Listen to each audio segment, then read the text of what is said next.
Before it was just children's play. Children's play. Here, we're going to have to pass this around also. I didn't get a chance to make the back copy of this one, but hopefully we'll have enough space to maneuver. Are we on? We're on. We're live. Wow. Live and direct. All right. So if we can turn our attention towards page 191, we're explaining how the beginning is wedged in the end and the end is wedged in the beginning. That's really where we're holding. And essentially, let's just take it from 1, 2, 3, 4, 5, 6, 7 lines down from the top of page 191. There's a period, and it says as follows. Kain hu milamai lamate. You see that? Yeah. Okay.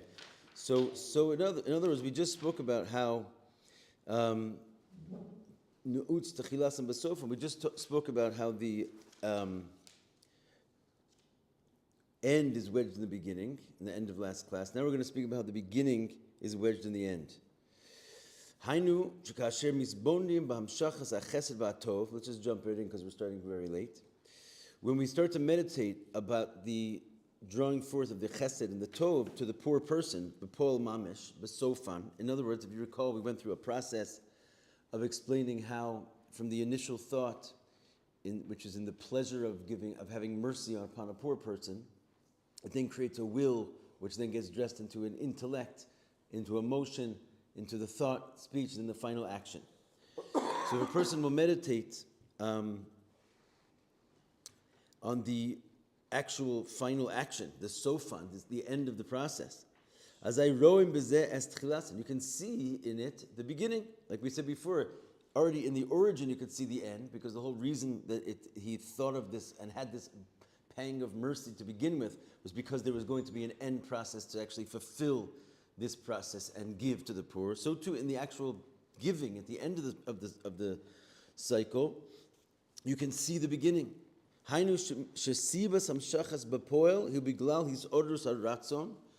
other words, that the reason that the actual giving took place was because of an arousal of the will and the tainug and the pleasure that was originally found in this deed, right?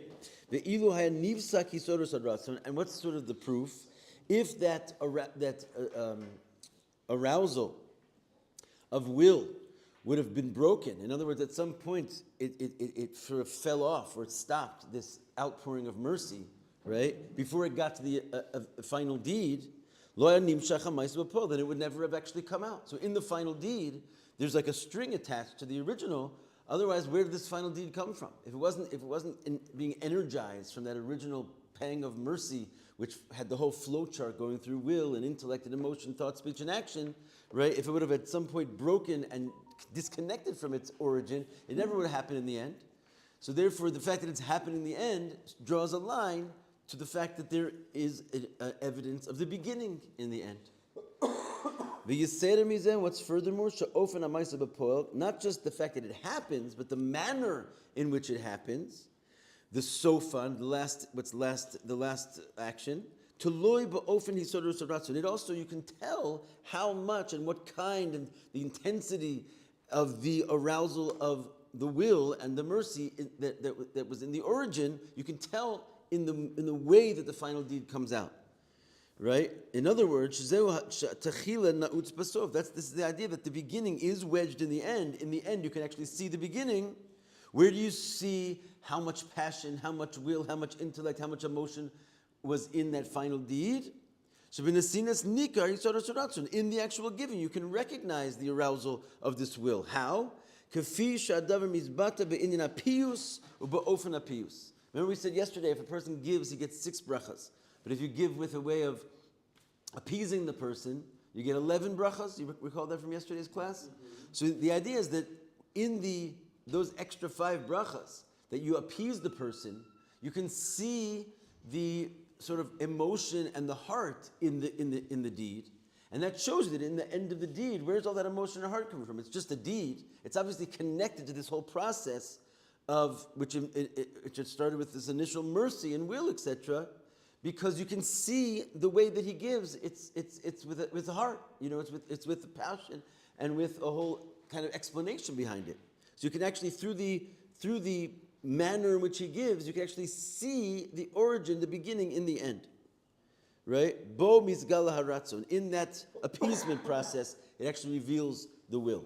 Okay, so we jumped into that. Is that clear for everyone from yesterday's class? You following? Yeah. All right, so what do we get through here? The beginning is wedged to the end, and the end is wedged to the beginning.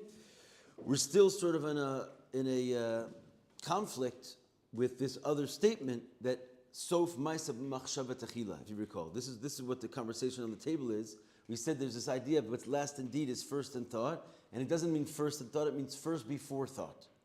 Then we went into a whole conversation of that doesn't make sense. How can something, at the end of a process, reach to a level which precedes its origin? And then we actually brought this statement from Avram Avinu in the Sefer Yetzirah that we have evidence and Chazal to the contrary, that na'utz techilasam b'sofim b'techilasam. The end is wedged in the beginning is wedged in the end, and that's it. It doesn't go higher than its origin. So we're still sort of dealing with this crisis a little bit. Yeah? How exactly does it contradict what we just, because we just established there's like a couple of levels before thought. Why don't we just say that the deed just corresponds to thought isn't the highest level, going back, isn't that? We're saying what we're saying when we say original thought is the origin of the arousal of the mercy itself, even before the will. We're saying that whatever happened, we have no problem saying that whatever happens in the end goes all the way back to the beginning of that process. And the end of the process is found to be already in the beginning, because why was I aroused in mercy? Not just to have an experience, because I wanted something out of this, I wanted to give. So there's a definite connection between whatever highest heights you can reach, which can be identified as the origin of this process. We're not just talking about thought. Right? Thought here means the original thought that went up in Hashem's mind to create the whole world. Right? Atzilus deklalus, we said, was the original thought. And we have no problem saying that Atzilus deklalus is hanging out in Asiya Pratius. But to go beyond that, where do you, mehechitisi, as they say, where are you going to get such a thing from? Okay, so Dalid. Now it gets complicated, my friends. This is going to be a different type of a ride now. Let's see if we can do it. What do you think, David? You're in? Do it. All right. Dalit. Kamokein yuvan lamaila. So it can be understood as well above. The real complicated part is the next chapter, but we'll see. Right? He says the klalus seder ishtalshlus, as just as you just said, David, the whole seder ishtalshlus can also be understood beginning and end and their connection. Shasiba lezeh. He kedei lehitiv lebruyav. All right, so this is the complicated part. So he says, what's the point of the whole Seder Ishtalshlus? Right? What's the point of creation of the world? Does anyone know? For us to wrap tefillin. For the Rebbe to wrap tefillin. What's the point of creation of the world? Yeah? Dir b'tachtonim. That's just one of the options. There's other opinions. It's for Hashem to. There's other opinions. You know what the other opinions are? Physical realm. So that's what he just said. There's other opinions. The 10 contractions are so that men can be judged based on their free will, right? We need the 10 levels so that free will can arise. Okay, but why do you want free will? I mean, Hashem created the world to judge man. Let's take a look. Yeah. So he says that Siba Lazeh, according to this, the cause for the creation, Kedei lehetiv libruyav, the exact opposite. Hashem wants to do good to his creations. Hashem created the world, again, according to this opinion, because he wants to do good, and he doesn't have any world, he can't do any good with it. Lios etzimatov, why does Hashem want to do good? Because Hashem is essentially good. Umiteva hatov lehetiv, right? This is a famous statement that it's the nature of the good to do good. So if you're good, you're going to want to do good. You can't help it, right? So Hashem's essential goodness launches him into the whole necessity for creation so that he can have a place to do good with. And this is what it says in the Arizal. Right? That it went up in Hashem's will to create the world, not because he wanted dir b'tachtonim. This comes from the Midrash. This is a Hasidic idea that's brought in. According to Kabbalah, it doesn't say that, believe it or not.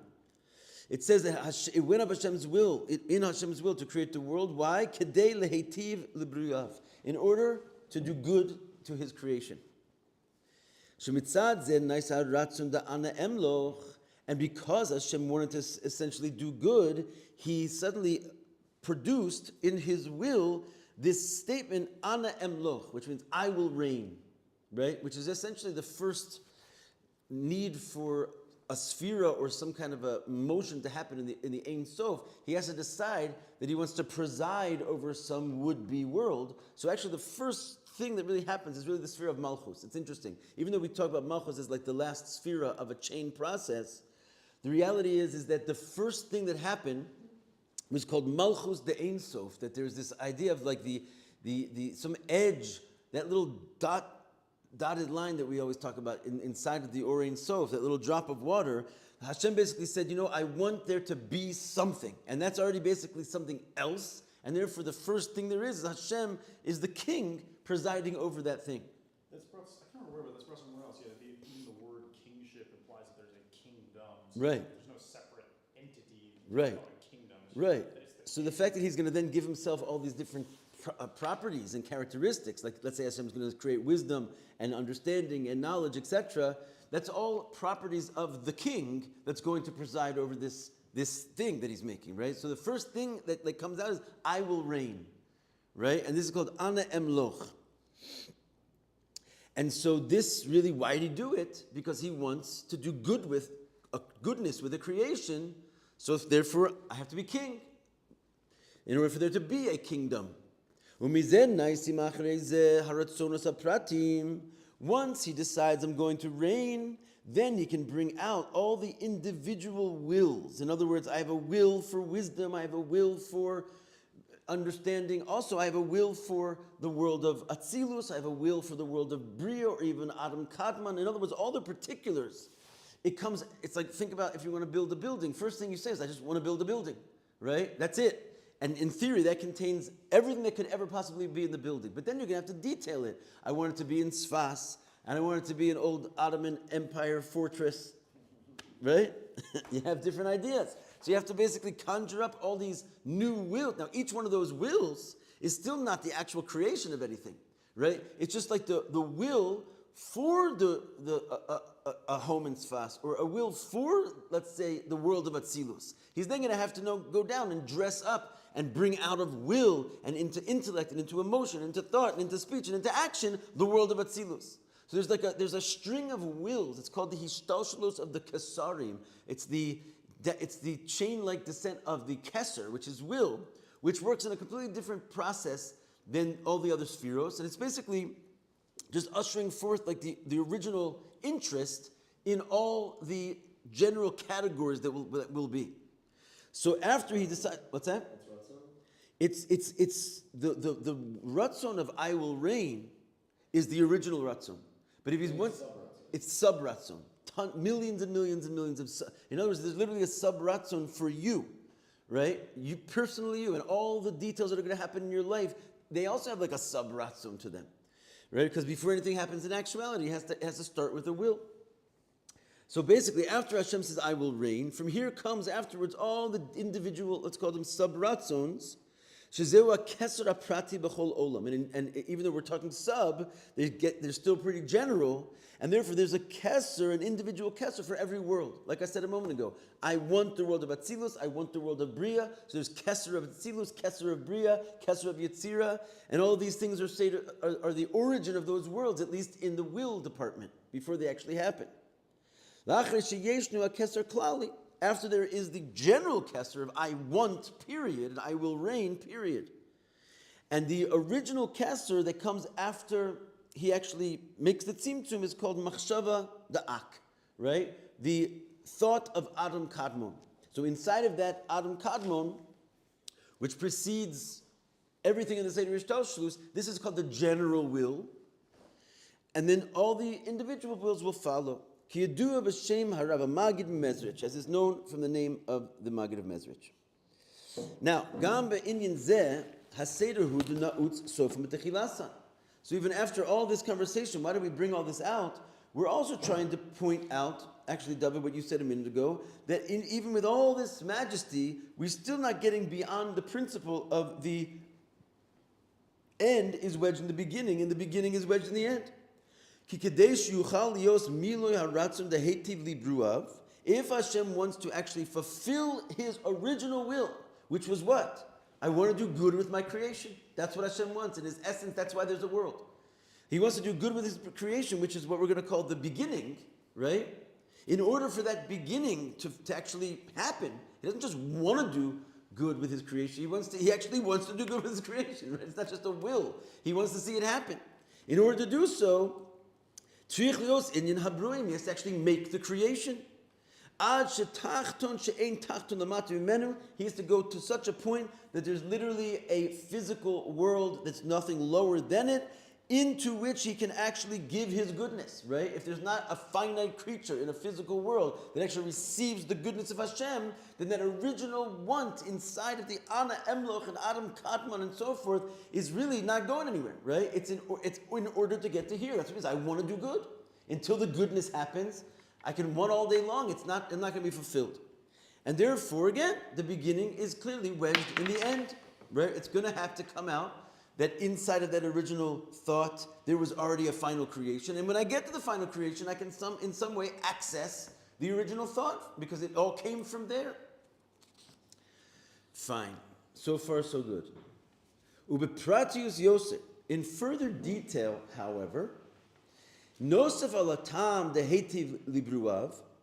There's another reason why Hashem created the world. And it's still not the one that we say in Chassidus usually. Right? There's a few opinions. I mean, it's a big question. Why did Hashem create the world? Different masters came up with different answers. So, another reason for Hashem's creating, right? In addition to He wants to do good with His creation, Metzinu otam al brias ha'olos. We find another time for the creation, a reason for the creation of the worlds. Bichdei lotzi shleimusa yisbarach, and it's called in order to bring out Hashem's wholeness. Right? She's galu shleimus kochosav. Another way of putting it is He wants to reveal the perfection of His powers.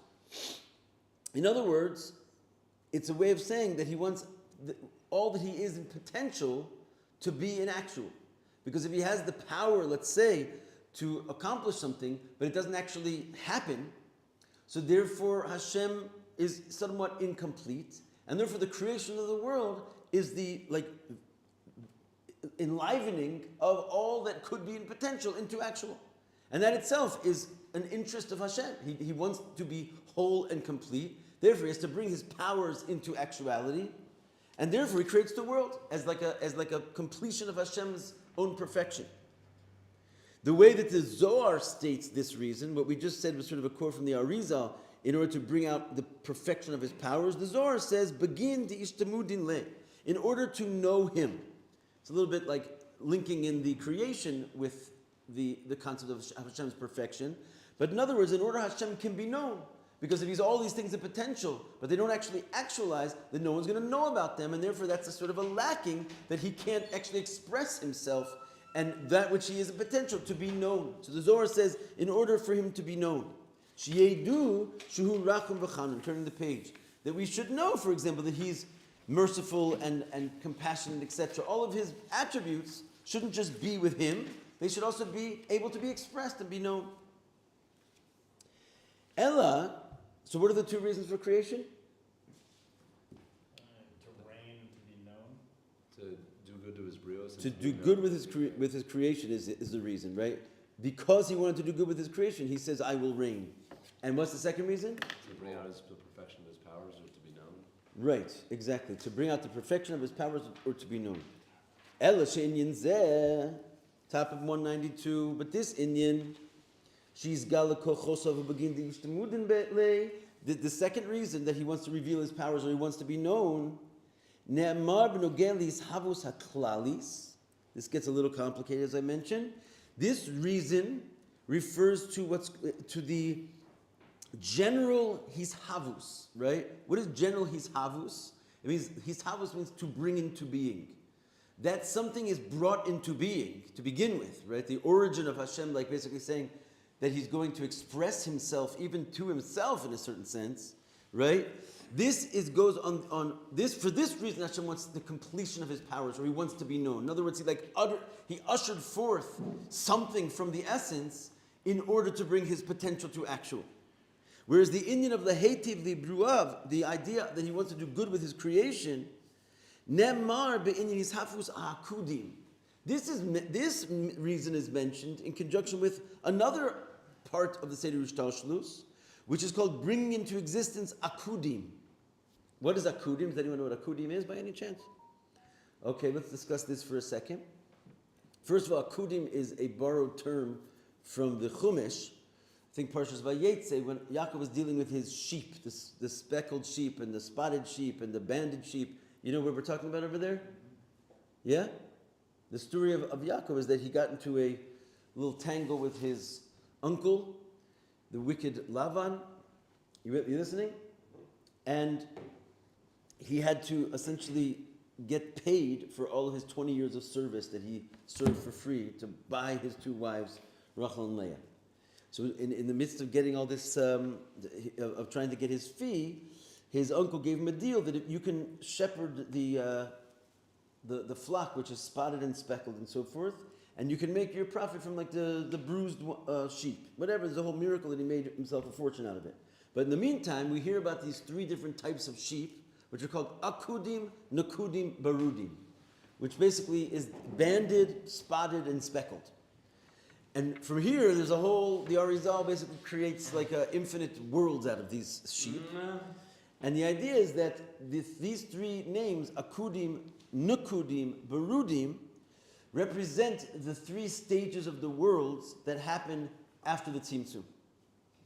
Akudim, which means, comes the word akeda, which means bound, right? Like the akeda of Yitzchak, when Yitzchak was bound on the altar, it's called the akeda. So the idea of bound basically means that all the spheros are bound up in one kli. That's what the world of akudim means.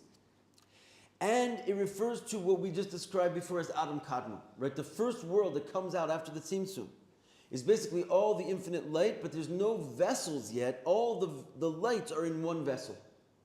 It's called Adam Kadmon. It's the first world after the Tzimtzum, and it's also called akudim. Or it's possible to differentiate even Adam Kadmon from akudim if you want to sort of dial in with a deeper microscope, but not for now. Sometimes they're parallel. What comes after akudim? Nukudim. What world is that? Who remembers what comes after the world of Adam Kadmon? We spoke about it yesterday and the day before. Anybody? Yeah? Tohu. Very good. So, because what happens? The lights want to come out of their vessel because they can't. It's not really differentiated what a sphera is, and God has not really come to His plan of expressing the 10 spheres. When you have all of them in one vessel, then they don't. The vessel gives shape and identity to the light. If there's no, in other words, if person came into a body which didn't have eyes, ears, nose, mouth, it was just some kind of clump, and all of your powers of sight and hearing and smelling went into there, they would all look the same. None of them would express themselves.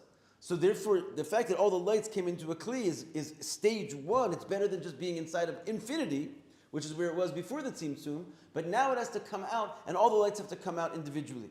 But when that happens, the lights are too big to find themselves in the vessels, and there's called a shattering of the vessels. Therefore, the next world is called Nukudim, which means what? Points, right? Points are basically like every man for themselves. Each one of these lights comes out, and there's no seemingly containment, which brings all these points to show that they're actually part of one big singular operation. When all the lights were inside of one vessel, it was a singular operation, but it had no details. Now you bring out all the details, but you lose sight of the fact that these are details of a singular thing. So it's called the world of chaos. And then you have the final world called Berudim, which is basically putting the points into a pattern. And that's called the world of Atzilus, right? Or Tikkun, which fixes the problem with Tohu. It minimizes the intensity of the lights inside of the vessels. Therefore, the vessels are able to contain them, bind together, and it creates what we call the actual first world, which is Atzilus, the man on the chariot. You following this? Fine. Tohu is actually a world, or it's Tohu's a world. It's the shattering between. It's a world. The shattering itself of Okay, infinite like things that are not united with each other in any seeming obvious way. That itself is a world. It's a domain. But then I thought Nikudim is the result of that world. That is Nikudim. Oh, That is Nikudim. Nikudim is basically Tohu. Yeah. Okay. Fine. Right? This is, by the way, in this world, you can either see this world as a tohu or a tikkun. In other words, someone asked yesterday, I forget who it was, but like, where's the is there anything in this world of tohu? Remember someone asked that yesterday? And I said everything. Remember that? Because that's what this world is. It's basically, if you look at it without seeing it through the eyes of Torah, which is tikkun, it's just like a jungle. There's infinite numbers of points. They're not related to each other. Every man for themselves, every blade of grass for themselves. There's no rhyme or reason to anything. It's just a chaos, right? And because that's the world as it is in the image of Tohu. Comes the tikkun, which is intended to bring all these things together, all these points, and show how they're all bound up as one and have a relationship with each other. For that reason, the Torah was given to this world. The Torah is like a filtering process. You look through the Torah, and it says, that's not a random piece of grass. That goes with that angel, that goes with that world. This is for here, this is for here. And you basically put the whole thing together, that all these parts become parts of a whole. Right? This is what the Torah does to this world, and it's what Atzilus does to the world of Tohu. Yeah. Could you say if you're a secular person, you're living in a world of Tohu? Yes. And if you're I don't know if secular, but let's say a non-Jew, right?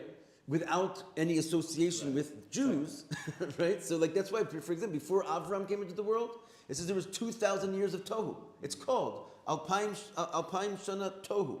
And then when Avram was born, it starts the 2,000 years of Torah, and then 2,000 years of Yemos Mashiach. The world, the 6,000 years is broken up into three parts. The first 2,000 years is called 2,000 years of Tohu. For this reason, there wasn't even any like attempt or ability to try to wrangle all this thing together because Avram hadn't been given to the world yet.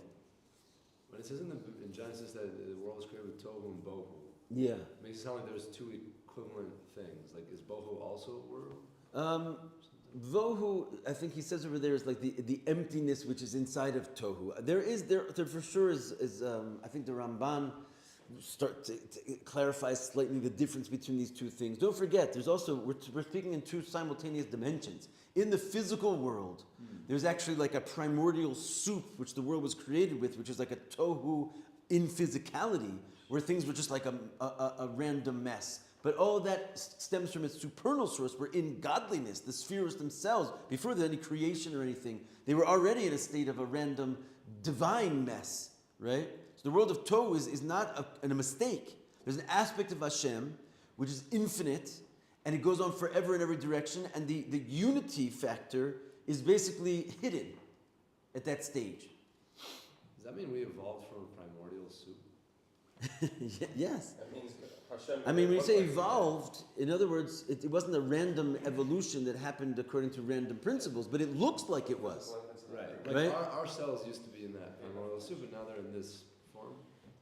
Yeah, creation basically is a product of all things originally being in one and then sort of coming out. Yeah, okay, so all that was just a little trip down the Seder Ishtalshlus. For what reason? I wanted to explain to you guys what akudim was, right? Because that's what this mimer is dealing with. What is akudim? Banded. The banded world, which is which world? Adam Kadmon, which is a little definition. What's Adam Kadmon? Where does it come from? All the lights are in one vessel. Right, it's the first world after the Tzimtzum, right?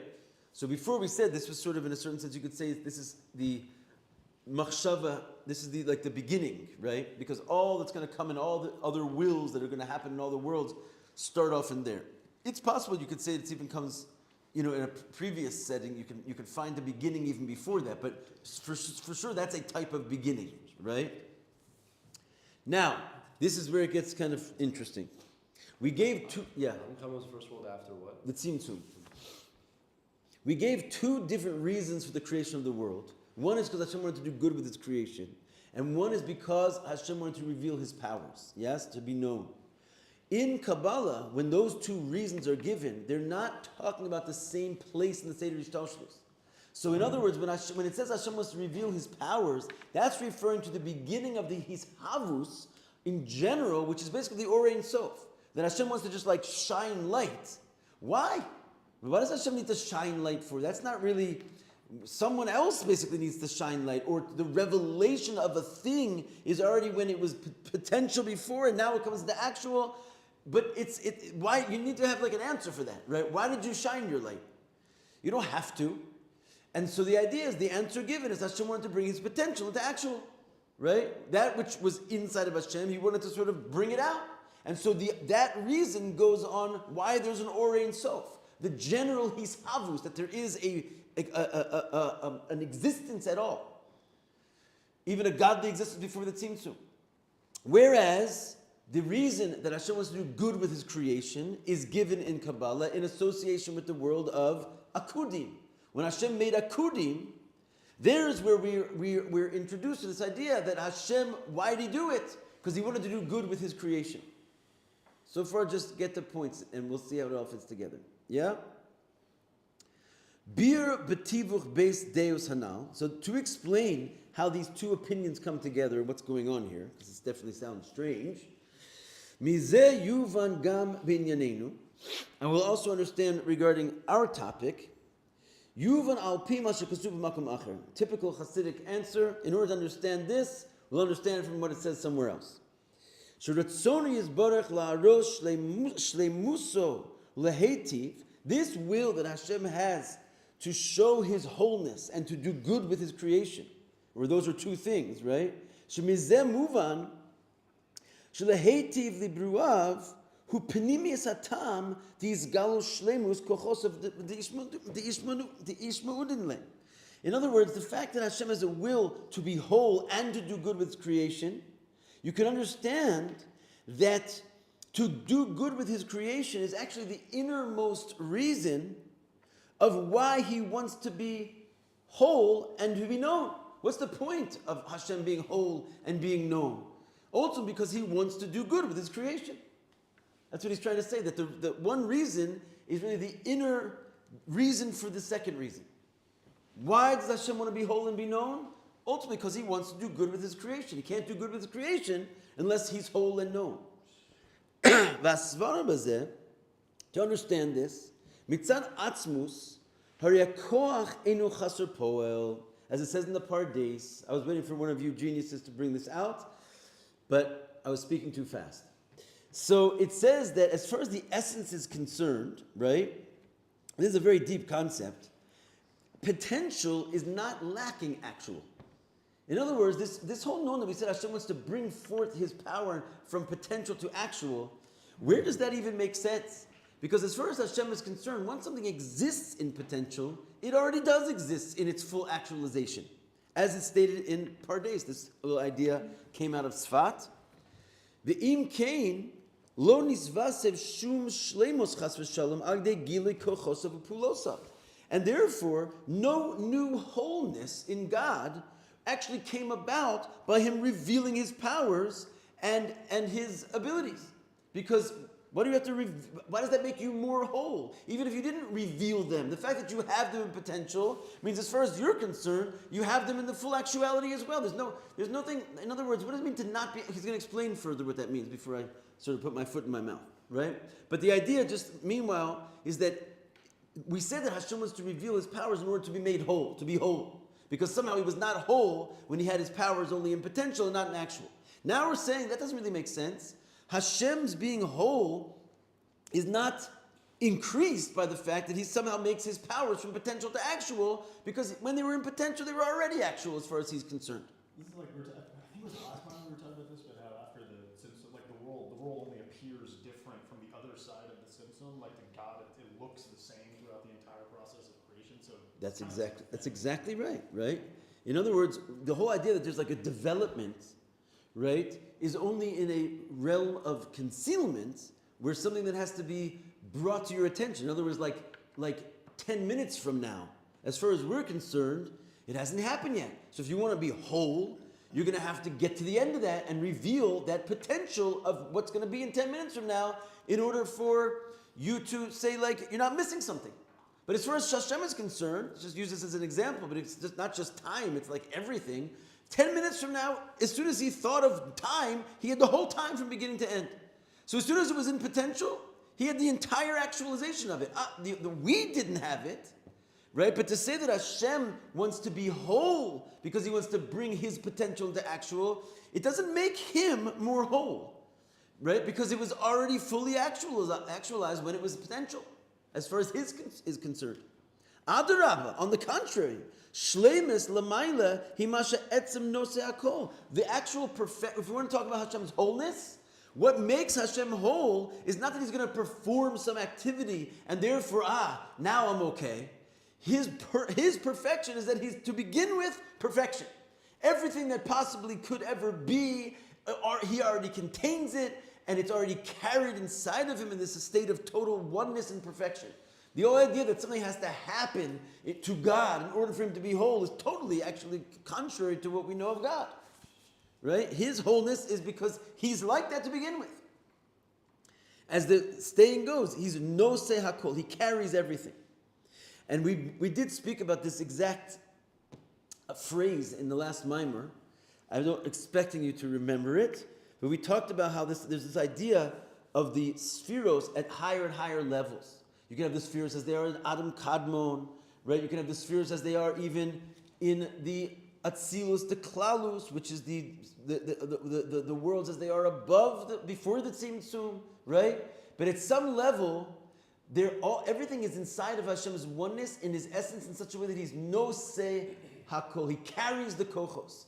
And remember we said an example of this would be something like the luchos, where the letters don't take up any space, because there's nothing there in order to say that there's some kind of plurality or an existence of something other, and yet all of it is there in its complete perfection and its highest order, because the luchos contain everything. It's just that they don't add any riboy or any multiplicity or duality into Hashem.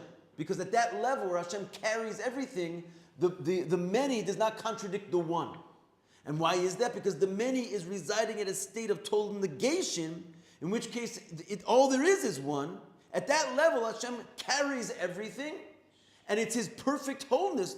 In other words, not lacking any potential. On the contrary, anything that's going to come out is a dumbing down of those very powers that he already has inside of him and at their highest level. In other words, if I'm going to put a little color into the letters of the luchos or shape them into a form, I haven't added something to myself. I've just lost the perfection of how they were before.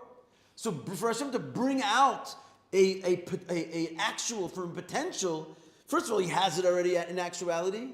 And if you're going to try and say that he's like produced something, all you've done is diminished Hashem, not made him more whole. Make sense? I mean, we're just talking here. So in other words, this notion that he's carrying everything is even higher than what we call the potential. Right? There's the idea of the potential and the actual before you even get to what we call potential, which is already some like reverberation inside of Hashem to make it potential. Before it's even in potential, he already has it. And he has it in a way where he's carrying it and it doesn't lack its actual. You following that? All right, did someone had a hand up before? No. Oh, are we saying that we're, like this whole world is like a thought in the mind of Hashem, basically? That sort of concept? Thought is children stuff, right? But yeah, like the will, the desire, yeah, basically. You're saying like once he wills it, it exists already. It's not that he needs to then go create it. Well, think about it. Like we went through a process, right? Hashem has a mercy, and then he has will. And then he has intellect, then he has emotion, then he has thought, then he has speech, then he has action. So here you are, you pop out at the end. Yeah. The point is, are you also in the beginning? So if his potential does not lack actual, then you are, right? It's just that you're not aware of it, right? Because at that stage, einod milvado, and the way that everything is found there is found in a way where all there is him. But he does not lack the full actualization of his potential. And yet we're saying, let's not lose sight of our basic conversation here. There's two reasons for the creation of the world. One is Hashem wants to do good with his creation, and we said that has to do with how he is in Akudim. One is Hashem wants to have his powers known or made whole, and we said that has to do with the general hishavus. The general bringing into existence, period. And for that, we're now challenging and saying, we don't understand why would that make Hashem more whole when he's already whole without having to express his potential. So far, so good. Netzach, you hanging on there? I'm hanging on. All right. V'atzorek bizgalus kochosav hurak bishvil bruav. Excuse me. And therefore, the need for him to reveal his powers is not for his own wholeness. It's really just for us, right? We would not be able to experience ourselves or his goodness unless he decided to come out of that singularity, go through the whole circus of descending through all these different stages, and then making us exist as independent entities at the end. So in other words, the potential coming into actual is really a kindness to us. He doesn't need it.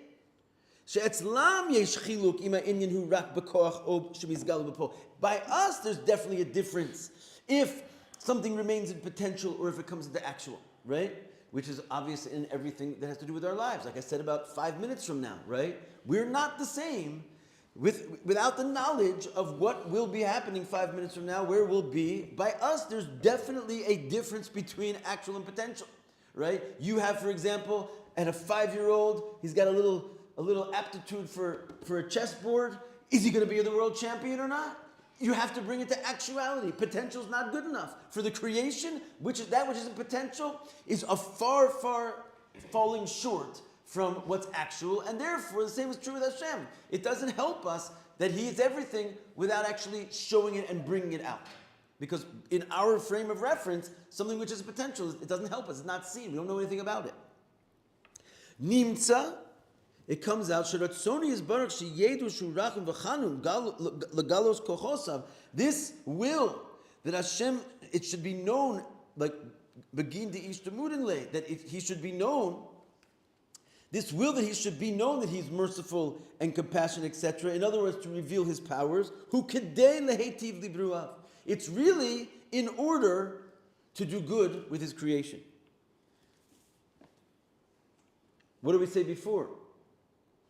Before we said that doing good with his creation was the real inner meaning of why Hashem did anything.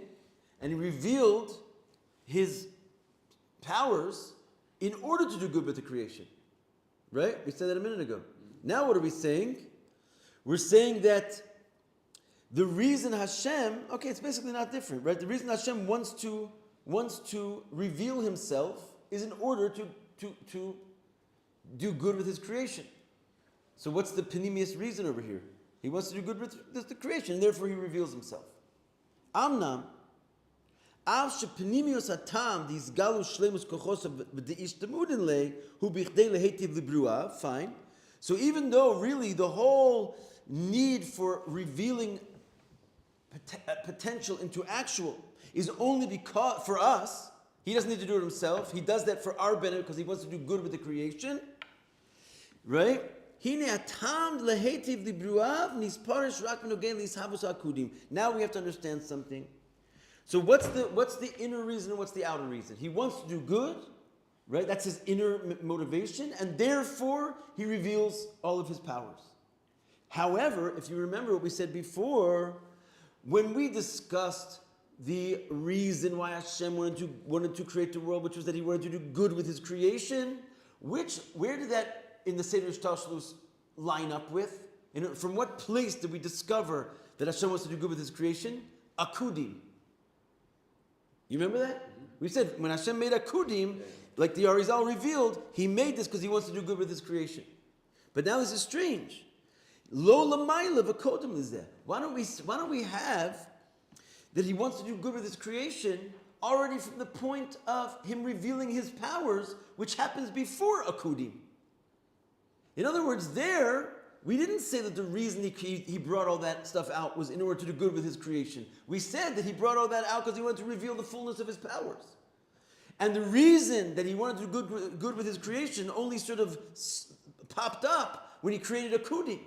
However, what are we saying now? That really, the only reason Hashem even brought out his powers was because he wanted to do good with his creation. So why don't we mention anything about him wanting to do good with his creation as a reason for why he brought out his powers? We only mention that when he creates Akudim. I say that again if you didn't follow. Anyone did follow? Yeah. Okay, so one more time. Right?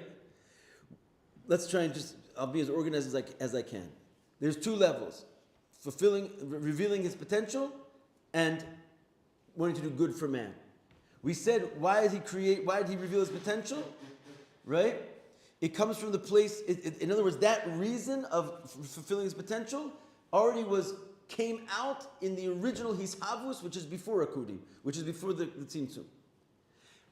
Him wanting to do good for man is a reason which is assigned to Akudi, which is already after the Tzimtzum.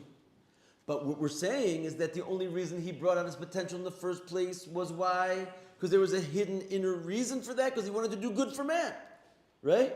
He only brought out his powers for our sake. He doesn't need to bring out his powers for himself. He's already actual as his potential. So then why don't we assign the reason that he wanted to do good for man already at the realms of before the Tzimtzum? That reason only sort of comes onto the screen, according to the Arizal, after Akudi. And the reason for the Hishavus is basically he wants to make himself whole, which really is not even relevant except for man. Does that help? Did it help the mind, or it ruined the mind? So yeah, that's the kind of contradiction we need to resolve. That's the contradiction we need to resolve. If the Hishavus came about, so to speak, just to reveal Hashem's power, and yet that was unnecessary unless he wanted to do good for man, why don't we assign already the reason over there that he wanted to do good to man? We only assign that reason when we get to Akudi. Hishavus is before the Tzimtzum? Yeah, the Hishavus just means just bring into being, like it's the Ori and Sof. Yeah, right, sure. Now, Yeah, are we that going should to be answer this associated question today? That's a tough place to quit. All right, but it'll be a good place to pick it back up again. Very good. I told you this is a complicated one.